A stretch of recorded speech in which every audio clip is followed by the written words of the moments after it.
the constantly evolving CFO function. I'd probably say half the phone calls I receive are usually a business say, listen, we're growing at scale, and either our CFO left, or maybe the individual it just is not as strong as what we would like. And I think it's constantly evolving into more of an operational type CFO versus just call it pure accounting.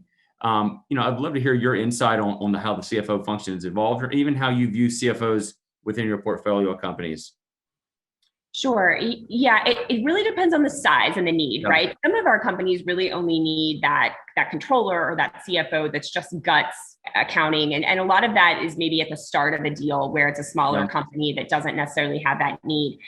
You know what? Our best CFOs, though, can wear either a strategic data hat or they can wear an operational hat.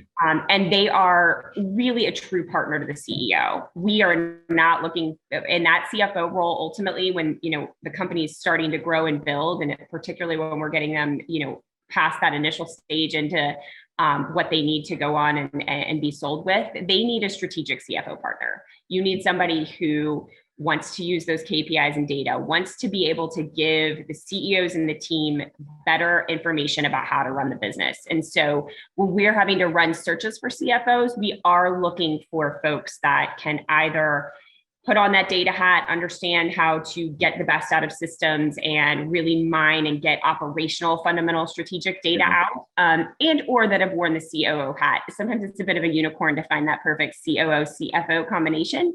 But you do see some folks that make that transition quite well. And when you find them, it's they're a true partner member of the management team, absolutely somebody that's needed in the C-suite. They're not just crunching numbers. Yeah. And I see that a lot, and it's hard, right? I mean, it's because, individuals who come up with finance function obviously typically come out of public accounting, and then, probably we're going to bigger businesses.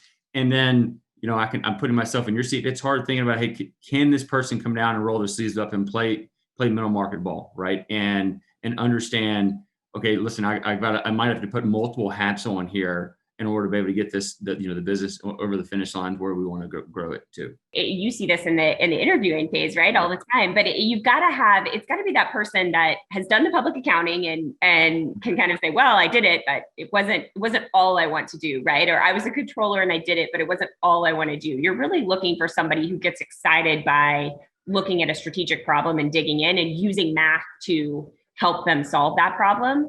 Right. It's almost, again, going back to the EQ, you got to find that side of them that's driven, so that they've got the numbers that they can do, but you want them to be able to use it in a real strategic way. And so got to get to the heart of the person as much as the skill set and background.